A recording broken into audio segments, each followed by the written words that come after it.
Naruto এনিমেতে অনেক অনেক mysterious character রয়েছে।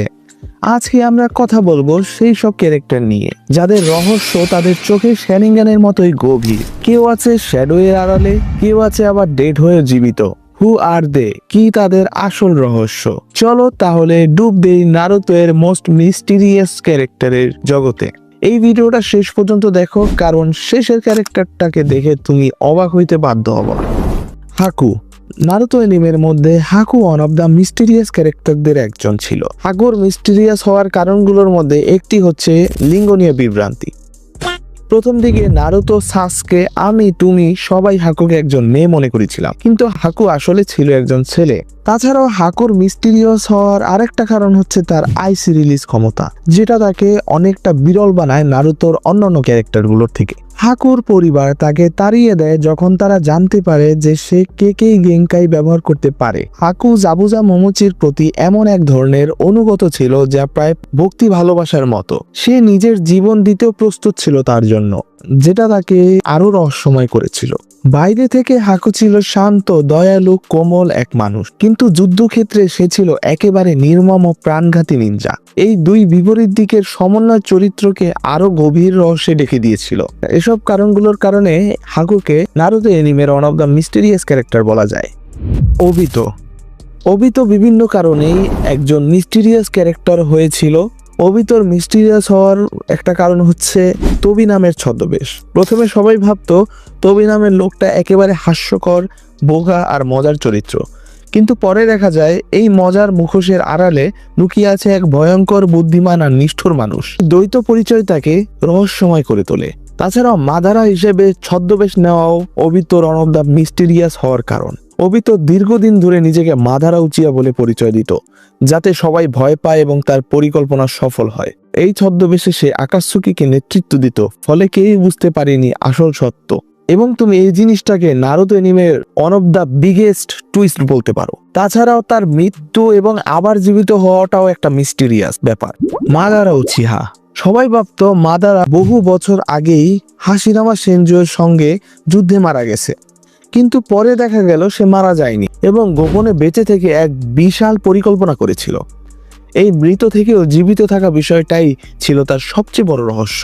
মাদারাই প্রথম ব্যক্তি যে উচিহা ও সেনজু কোষ মিলিয়ে রেনেগান জাগ্রত করেছিল। এই শক্তি এতটাই বিরল ছিল যে কেউ কল্পনাও করতে পারেনি কিভাবে সে এটা পেয়েছে।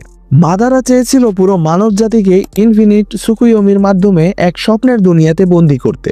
এই চিন্তা এত অদ্ভুত, এত বড় আর এত গভীর যে কেউ সহজে তার উদ্দেশ্য বুঝতে পারেনি। মাদারা বিশ্বাস করত পৃথিবীতে শান্তি কখনো সম্ভব নয়, কারণ মানুষ স্বভাবগতভাবে সংঘর্ষমুখী।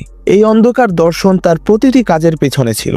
মাদারার মন বোঝা ছিল অনেক অনেক কঠিন, যাকে বোঝা মানে পুরো নারুতো জগতের গভীর অন্ধকারে প্রবেশ করা। ওরিচিমারু। নারুতো এনিমের মধ্যে one of the mysterious character, যাকে নারুতো দেখার সময় তোমরা এই দেখবে এইটা করতে, ওই দেখবে ওইটা করতে, মানে তোমরা কখনো বুঝতেই পারবে না যে ওরিচিমারু পরের ধাপে কি করবে। লাইক ওরিচিমারু বারবার মরে গিয়েও আবার ফিরে আসতো, কেউ জানতো না ঠিক কিভাবে সে বেঁচে থাকে। পরে জানা যায় সে বডি ট্রান্সফারের মাধ্যমে অমর হতে চায়। তাছাড়াও নিষিদ্ধ জুৎসু ওরিচিমারুর ওয়ান অফ দ্য মিস্টেরিয়াস হওয়ার কারণে হতে পারে। তাছাড়াও ওরিচিমারু কোনোয়াতে থেকে ফরবিডেন জুৎসু নিয়ে গবেষণা করত, মানুষের দেহ পরীক্ষা করত, ক্লোন তৈরি করত, এমনকি মৃতদের পুনর্জীবিত করত। এসব নিষিদ্ধ কাজের পরিমাণ এত বিশাল ছিল যে কেউ জানতো না সে আসলে কত দূর চলে গিয়েছিল। যেই কারণে আমরা বলতে পারি ওরিচিমারু নারুতো এনিমের one of the most mysterious ক্যারেক্টারদের মধ্যে অন্যতম। Black Zetsu. আমি ভিডিও শুরুতেই বলেছিলাম তোমরা শেষ ক্যারেক্টারের নাম শুনে অবাক হবে। প্রথমে সবাই ভাবতো ব্ল্যাক জেটসু হলো মাদারার তৈরি এক সহকারী বা জুৎসু দ্বারা তৈরি এক জীবন্ত ছায়া, কিন্তু পরে জানা যায় সে আসলে কাগুয়া ওতসুৎসুকির ইচ্ছার প্রকাশ। অর্থাৎ কাগুয়া নিজেই তাকে সৃষ্টি করেছিল নিজের পুনর্জন্মের পরিকল্পনার জন্য, এবং এটাকেও নারুতো এনিমের one of the biggest twist বলে ধরা হয়। ব্ল্যাক জেটসু জন্ম নিয়েছিল প্রায় 1000 বছর আগে, সেজ অফ সিক্স পাথসের সময় থেকে। সে গোপনে প্রজন্মের পর প্রজন্ম ধরে কাজ করেছে কাগুয়াকে পুনর্জীবিত করার জন্য। এটা জানলে বোঝা যায় সে সাধারণ কোনো চরিত্র ছিল না। সে গোপনে নিনজা বিশ্বের ইতিহাসকে বদলে দিয়েছিল।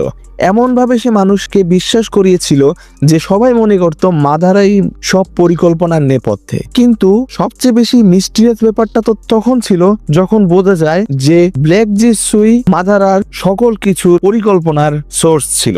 ব্ল্যাক জেসুকে আসলে পুরোপুরি মানুষই বলা যায় না, আবার জীবও বলা ঠিক নয়। সে ছিল এক ছায়াময় পদার্থ, দেয়ালের ভেতর ঢুকতে পারত, মাটি গলে যেতে পারত, কারো শরীরে প্রবেশ করে নিয়ন্ত্রণ নিতে পারত।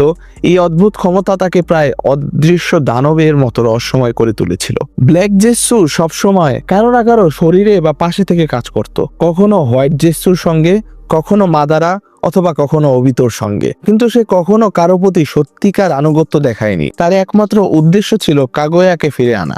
শেষ মুহূর্ত পর্যন্ত তার পরিকল্পনা গোপন ছিল, যেটা তাকে নারুতো অ্যানিমের সবচেয়ে মিস্টিরিয়াস ক্যারেক্টার বানিয়েই দেয়। ফোর্থ নিনজা ওয়ারের শেষ পর্যন্ত কেউ বুঝতেই পারেনি যে ব্ল্যাক জেসুই আসল মাস্টারমাইন্ড।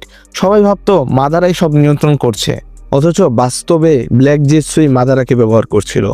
সো এই সব কথাগুলো শোনার পরে তোমরা বুঝতেই পারতেছো নারুতো অ্যানিমের সবচেয়ে বেশি মিস্টিরিয়াস ক্যারেক্টার বলা যায় ব্ল্যাক জেসুকে। তো ভিডিওটা ভালো লাগলে অবশ্যই চ্যানেলটা সাবস্ক্রাইব করবা।